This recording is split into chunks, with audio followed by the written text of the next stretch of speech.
In this video, I'm going to show you how to edit sleep data on Samsung Health. First of all, open your Samsung Health app. Once you are on your home screen, scroll down until you find the Sleep section.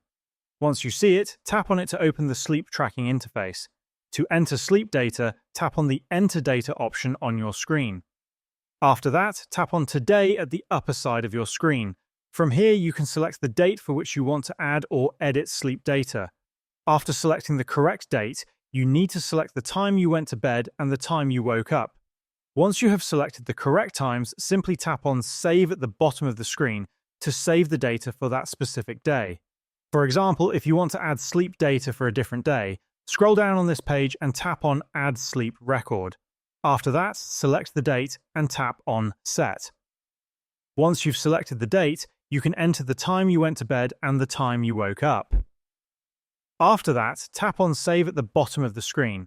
By regularly updating and tracking your sleep data, you can get better insights into your sleep habits and improve your overall health. And that's how you can edit sleep data on Samsung Health.